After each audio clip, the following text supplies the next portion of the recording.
Yo, what's up, y'all? This is VIRTU, the hip hop anchor, and this is a special edition of the Anchor Show.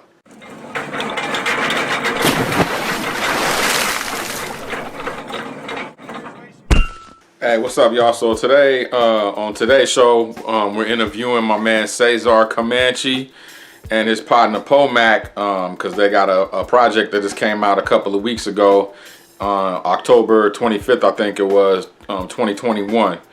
And so I'll be talking to them. They're going to be my first guests on the Anchor Show. And we're going to talk about a topic that I came up with, which is kind of like how our MCs today promoting themselves on the street. And then after that, we'll talk a little bit more about their project and pick their brain a little bit. So here it is. Check it out.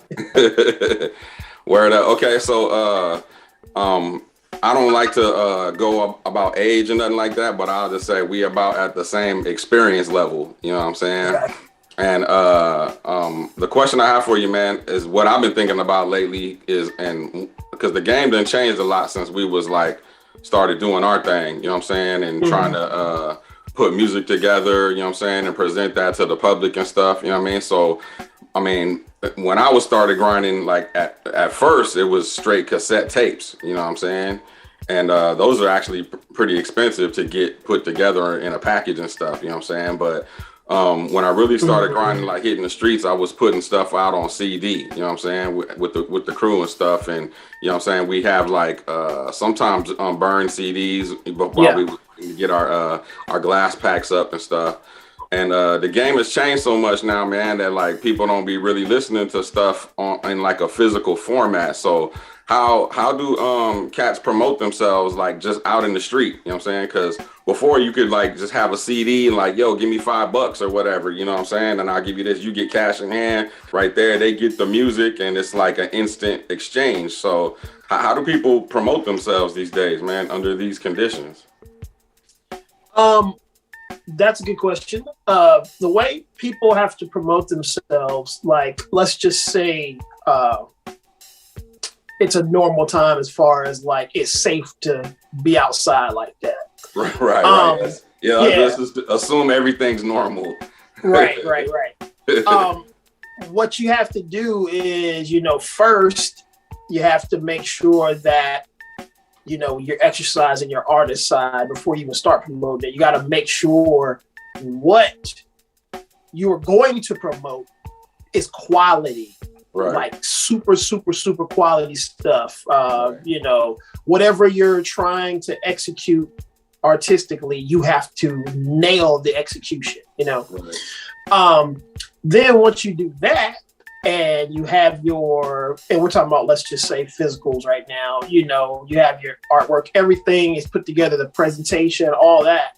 Right. Then you have to actually push whatever your, let's just say singles, we're just talking about right now, your singles and things like that. Make sure you keep pushing it, because how do you do that in the street though? Like, in the street. The street is kind of hard to do that. Like what I did, like when I came out, when we're talking about back then, I was going around everywhere, like how you were saying, with CDs in my trunk and in a book bag, walking around, going to barbershops, walking around the mall, and music stores. And music stores, exactly, everywhere. And then I would shows popping.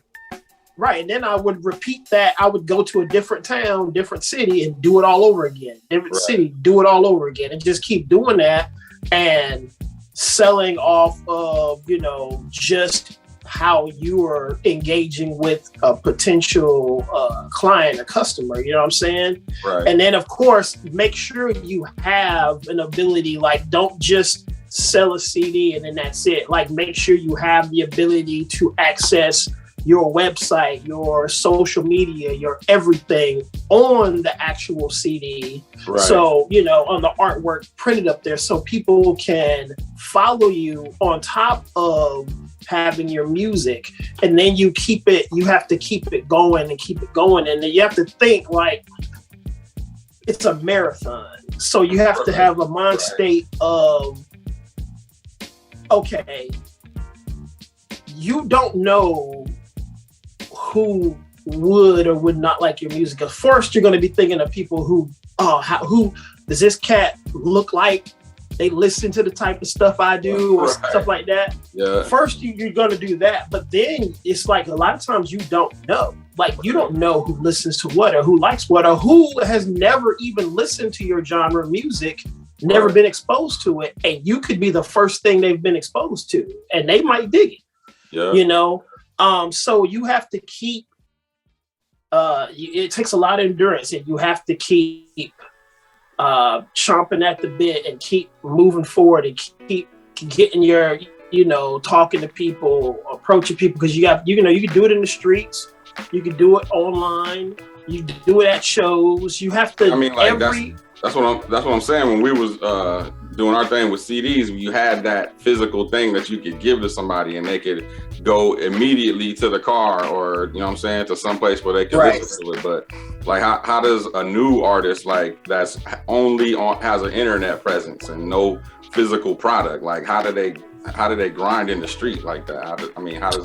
How does it work now? If they have an internet presence, then you got to define what is internet presence. Do you mean they're just on the internet, or do you mean they actually have fans? Well, that's what I'm saying. Like, how do you start getting fans like that? Oh, well, then you have to straight up act like you are asking your biggest crush in high school out on a date. You have to daggone talk to people, cold call, suck up your, swallow your pride and talk to people, and don't be too cool to hear no. Right. Don't be too cool to sell your own product, because nobody is going to care about your album or your brand more than you.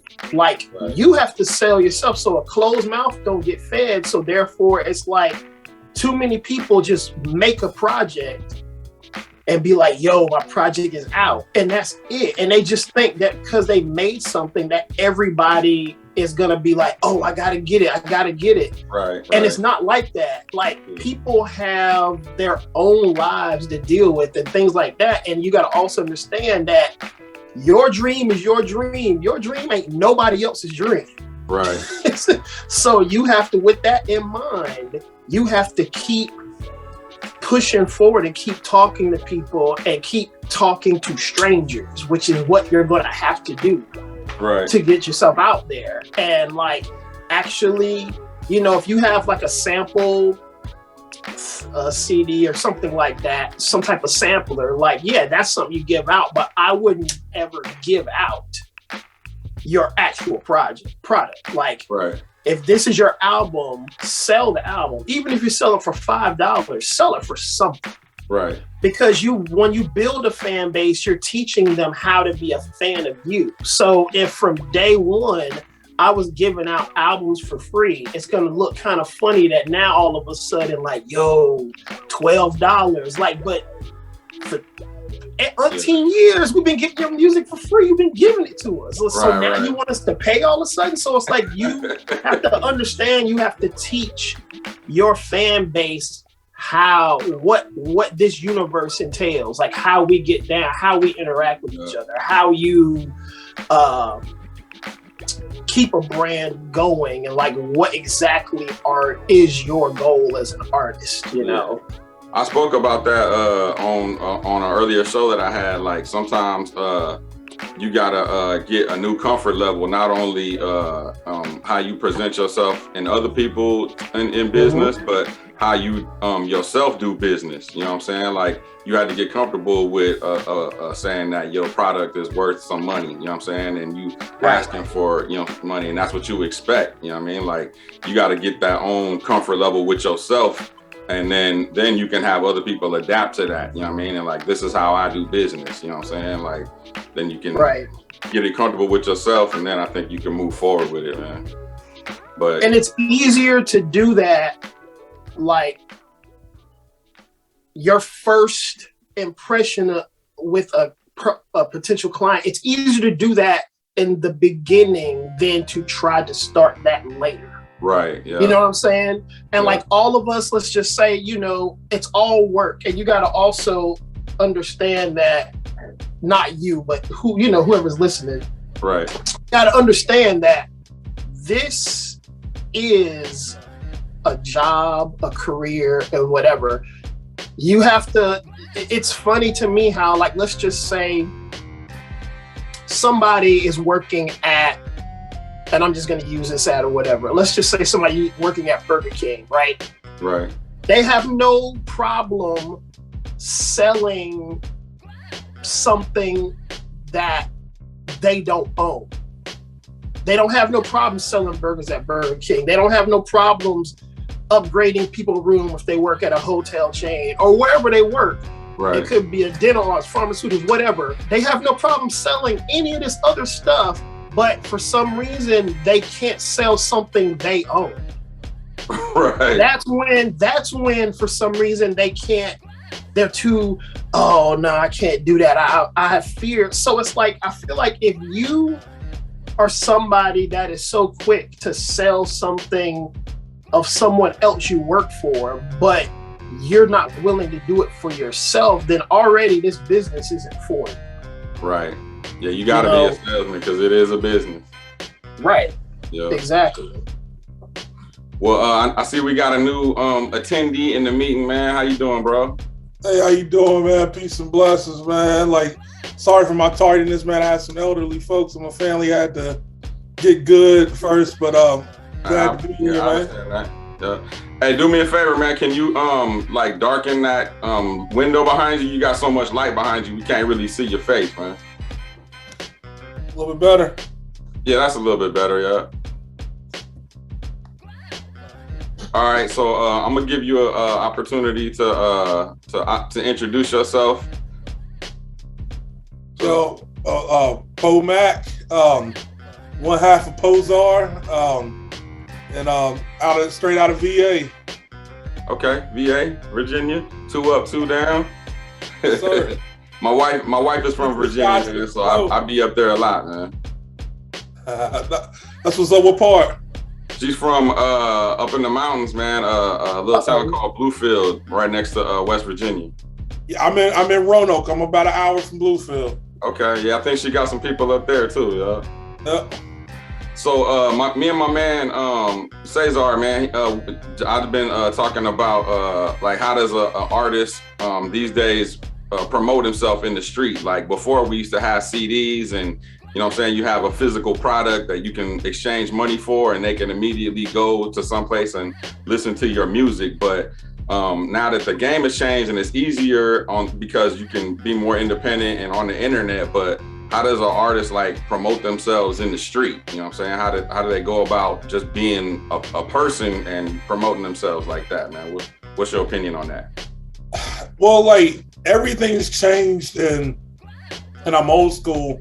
So I've had to find like this midline adjustment. So it's like you can't stray totally away from like CDs and everything, but at the same time, like you still have to create creative avenues to get heard. So like during this digital age, I would say having a website is crucial. What I call a digital office, right? So people can actually come and have the opportunity to be able to experience both worlds, whether they want to order a physical copy or whether they can, stream your stuff digitally. And the cool thing about having like websites and stuff like that is that people have the opportunity to do both, because we're literally caught up right in the middle of an analog digital matrix right now. Right. And people have their preferences. Like, I mean, I freaked out when I bought a new car and it didn't have a CD player in it. and I didn't even like realize this until I'm talking about like signed contracts. Right. And like I'm riding the next day and I'm like, yeah, I'm about to put in this new CD. And I was like, where's the CD player? Right. That's what I was saying, man. Like that, I mean, that was the first introduction to the digital age, you know what I'm saying, for us cassette era cats, you know what I mean? So yeah. We just thought it was gonna be at that for a minute. And even though it is still digital, but yeah, like my son don't own any CDs. I don't, you know what I'm saying? I don't think my other daughter does either, man. Like, and I still have my like double deck cassette player, like perfect condition. Like, Like, I mean, I'll probably go down and pop a tape in here in a little while. right. I got a little boombox, man, that has a cassette player on it, but it's got like a USB port. It does Bluetooth and all that stuff, man. So if there's something that, you know what I mean, that I have just on cassette, I can at least convert it, you know what I mean, and put it on a thumb drive or something. Yeah. So that's cool. Know, the very first device I ever used to record a song was one of those old like Radio Raheem looking boom boxes, like you throw on the shoulder, and it had a plug-in for a microphone. So I plugged like a little Radio Shack microphone in it, and like it had the little tape deck on it. So I took one of the old tape deck converters, you pop in the deck in the car to play your Discman on, right? And put that in there to run my instrumental, and then it had the auxiliary in the back, and that's how I recorded my first song. So like, I'm an analog guy. Yeah, I remember doing that with the homies and stuff, man. Just having a tape player in the background, and everybody got to pause while we rewind the tape back for a second. Oh yeah, yep. Yeah, I mean, I remember them days, man. That's what I'm saying. We them golden era cassette era heads. You know what I mean? Absolutely. Yeah.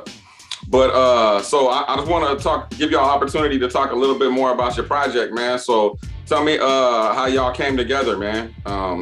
Just tell me about, you know what I'm saying, how y'all came together, and you know what I mean, how this project that y'all working on, how it came to be.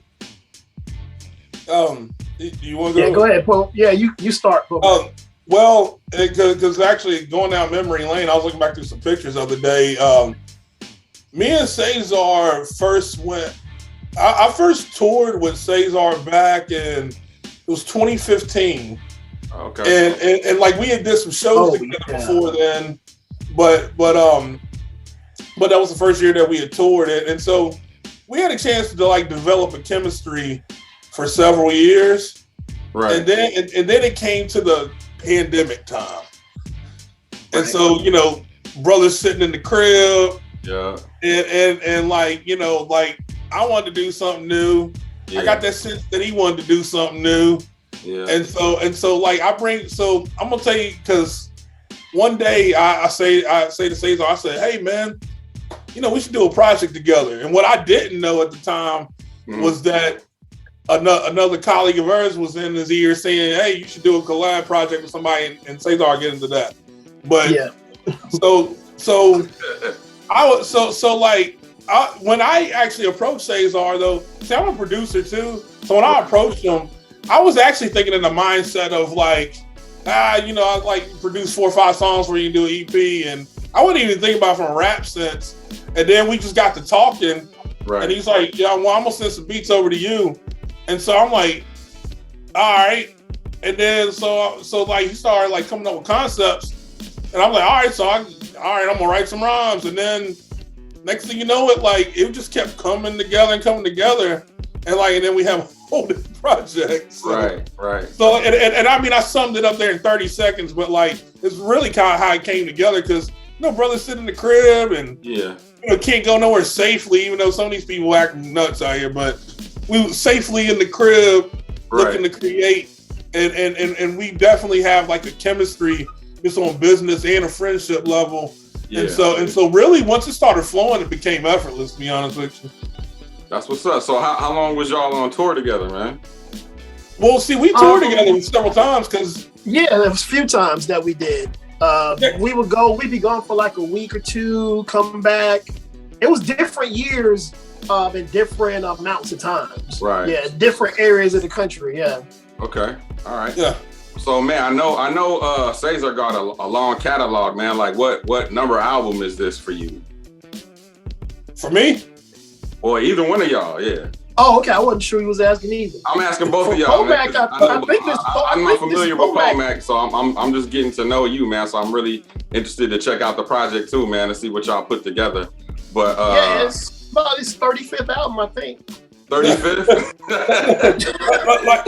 like no lie, like I've done 26 solo projects. Wow, bro. And collaboration, it's probably maybe like my 7th or 8th collaboration. Like I haven't actually counted the collaborations, but like this was probably one of the more in-depth collaborations because of the way we set and concepted this out. Like this album's special. Like it's very special to me. Like because the way we set and concepted it out. So like, but yeah, I got a lot of solo projects, man. Like I'm a rap dinosaur, man. I just like, I just love it. He was like, so you really are above 30 projects now then. Yeah, I guess, yeah. That's a lot of artwork, man. Like putting all that stuff together, and you know what I'm saying? A lot. I respect that. So much respect on putting that many projects together, man, and staying at the grind, man. I mean, I appreciate you. I just love to create, man. Yeah, you can tell, man, when it's like that, man, like you got a hunger for it, you know what I'm saying? And like it's gotta get out of you one way or another, you know what I'm saying? So I definitely understand that. What about you, Cesar, man? I know you got a lot of albums. This is my 10th album, Promise Not to Sting. And then how many albums I've been on, I have no idea. That's a lot. I own as many of those as I get my hands on, but it's a lot that I couldn't tell you. Like, yeah, it's been a while for a lot of different features and it's wild. I mean, that's good, man. That's how you network with other cats, you know what I'm saying, and maintain a level of presence, you know what I'm saying, in the hip hop game. That's what's up. So how many songs is on this project y'all got? It is 13. I know it's 15 tracks, right? Yeah, 15 tracks, so 13 probably songs. Okay. It sounds like, yeah. I mean, I promise you, we really did do this album. I know it sounds like we don't even know much about it, but but like Poe was saying earlier, you know, it was actually Wordsworth that just randomly was having a conversation with me saying that I should do a project with another MC, and I never thought about it. And then a few months later, that's when Poe Mack just came out of the blue with that, and I was just like, okay. He didn't suggest any particular person. He was just like, do a collab project. Wordsworth had people in mind. I'm not going to say who he had in mind. Right. But Poe was the one who actually just came out the blue and brought it up. And I was just like, And the fact that we had like so much chemistry on songs was something neither of us knew. We've been on songs together on, like, I've done things like on his joint. We've done stuff together on Case Jones joint before with Case, but it's like we never sat down and like, we're doing this project, and the way it ended up turning out, we were surprising ourselves. Like every time we would complete songs, we would just be like, oh man, this is sounding serious, you know. And how would you describe the sound of y'all's project? It is definitely soul, boom, bap, beautiful, gritty, texturalized, and also grown up. Yeah, I like that. Yeah, grown folks music is what we need. You know what I'm saying? I mean, one thing I like to add too, like, because like we have an incredible lineup of producers, but one thing that I do feel like that hasn't been emphasized enough on it is Cesar. I would say it is not on the label, but he executive produced this project, and he won't pat himself on the back for this, but I'm gonna do it, like, because this brother masterfully concepted this album, like in a way that like when you hear the way this album ties together, just know that this brother executive produced this album. Right. It was so well organized to where, like, there hadn't been many times where I've worked with people where I could literally come in and fill in blanks and that's like what it was. And so like I mean, I don't even know if I've even said this much to you, Cesar, but hats off, because I've sat and listened to this album a lot in the past week, and just little nuances about it. Like, he hit it on the head. That's what's up. Appreciate you. Mixed and mastered it, like he hit it on the head. That's great. Appreciate you, brother. So I know you got some production on there, but who else is on production on the album? Oh, you talking to me? Yeah, either one of y'all. I know Poe. He said you did a couple of beats, right? No, actually, I didn't. Surprised. Actually, I didn't do any beats on this album. Oh, okay. All right. So, who did production then? And it's nice. Khrysis, Stitchy Raw, cat out of Canada named DK, and DJ Flash. That's dope, man. So y'all got Ninth and Khrysis on that joint. That's them cats is doing their thing, man. I've been seeing Khrysis' name pop up in a few more places too, man. And of course, Ninth's been doing his thing. Yeah, Khrysis is definitely killing it. I mean, he's always been super brilliant. I would say in the last few years, exponentially, he's climbing and finally coming into his own. I feel like what he's doing now, he easily could have been doing it. Like the level of business he's doing now, he could have been doing it 10, 15 years ago. Right. It's just now he's finally, getting in that comfortability and making moves, and it's great. It's really dope to see. Yeah. Yeah, man. Yeah, I'm incredible. Go ahead, man. Yeah. No, I just say he's incredible. Like Khrysis. Yeah. That's what's up. All right. So where can people check out your album, man? What's the name of it, and where can they get it? Well, the album is called A Promise Not to Sting. And if you want the CD or digital download, go to CesarComanche.com. And it'll take you right there to the albums, everything. And if you want vinyl, you go to PoeMack.com. Okay. So how did you come up with the title, man? A Promise Not to Sting. What's the concept behind that? Well, the concept of the album is basically where it's heartfelt truth from beginning to end. Right. Now, we're promising you that it won't be painful truths, but when you listen to the album, you will see that we broke the promise. So it will sting at some point. But we're trying not to, but it's our nature. We're both Scorpios. We're Scorpions. Yeah. So therefore, we don't want to sting you, but it's our nature. We can't help it. Oh, okay. I see how y'all work that in there a little bit. I see what like I say on the track code, man. Scorpio, November skin, brother. Yep, that's right. Mm-hmm.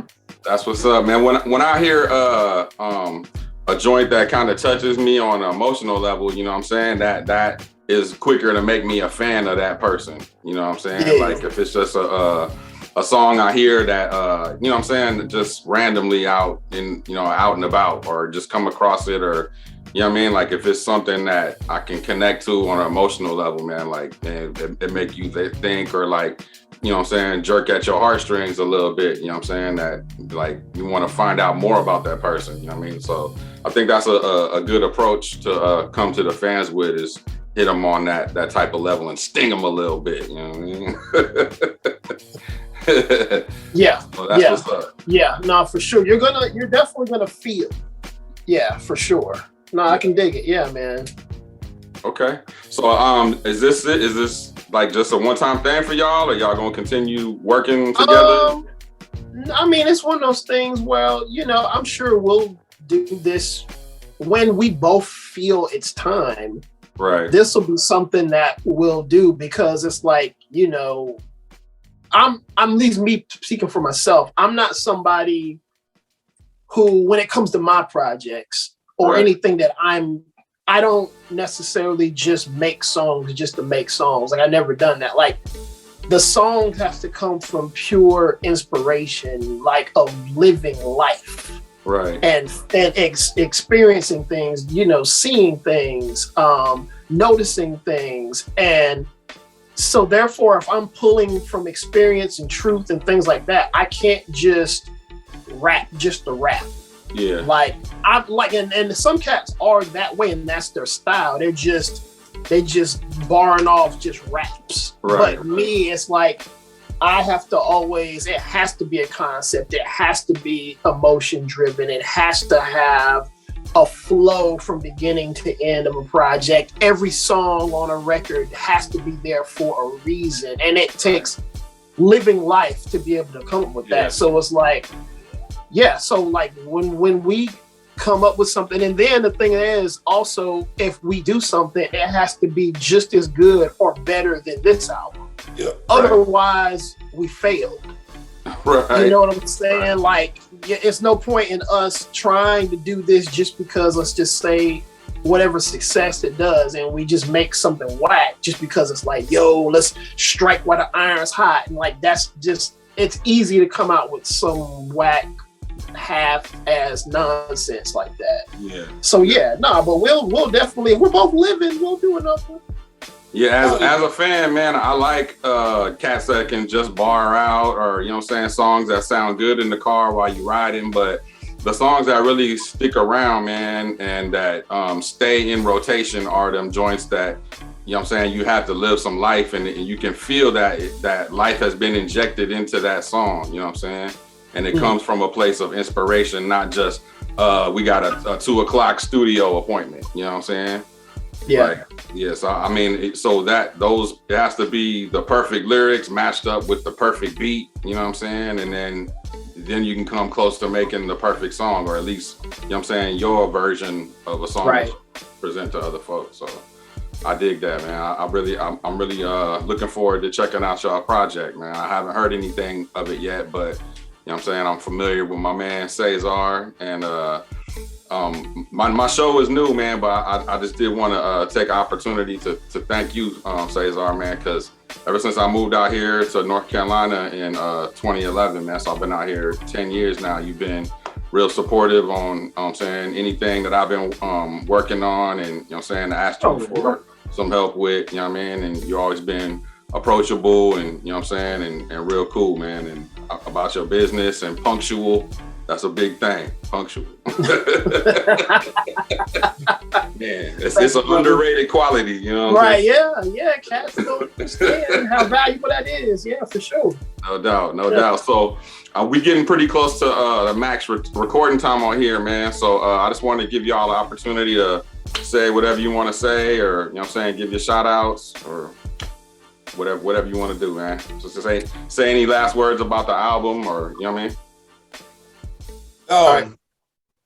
Man, I just want to shout out just everybody that's shown us love, purchased the album, listened to it, and just people keeping it real for the culture. That's why I'm gonna leave it at, like, because, you know, this really is culture over everything. So, you know. Okay.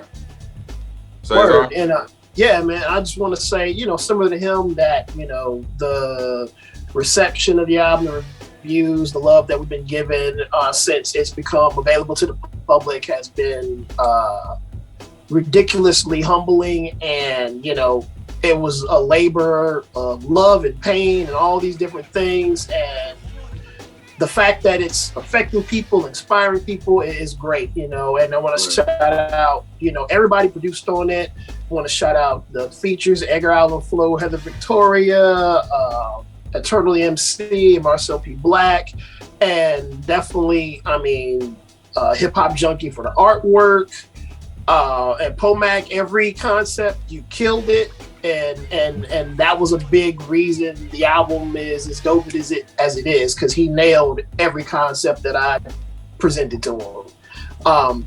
Yeah, it was an honor to just be able to make this project with so many talented people in their own way. Yeah. Okay.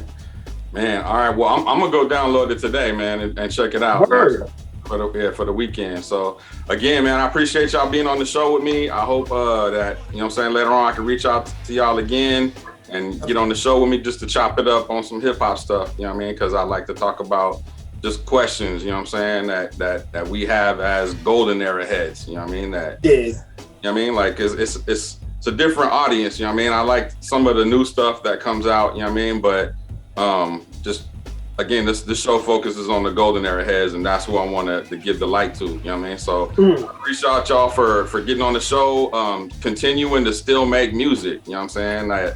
That's a hard thing to do, you know what I'm saying? And I'm sure y'all during your careers have seen a lot of people, you know what I mean, just move on with their life and start doing other things and stand out of the music. And, you know what I mean, it can hurt sometimes, you know what I'm saying? So just as a fan, I want to say thank you for continuing to make music, man. Y'all don't probably hear that enough, you know what I mean? That like people out there appreciate what y'all doing, man, you know what I'm saying? So thank you. Yeah, no doubt. Man. So again, my man Cesar Poe Mack, great to meet you, man. I appreciate you being on the show today, and I'm gonna let y'all go, man. All right, man. Hey, peace, blessings, and love, bro. All right, man. All right, peace, brother. Peace, virtue. Thanks, Cesar. All right, y'all. Word. So that's my show with Cesar and my man Poe Mack. Again, go check out their project. I promise not to sting. I'm gonna go check it out right now. I haven't heard any joints from it yet, but I'm a fan of my man Cesar. I even bought a hoodie from him, you know what I'm saying? So I'll be representing. But y'all stay tuned, you know what I'm saying? I'm gonna be back next week with another topic. Hopefully I can get another person to be on camera with me and just chop it up, because I like the back and forth, you know what I mean? But anyway, man, see y'all next week. Maximum grind, minimum time. I'm VIRTU. I'm out.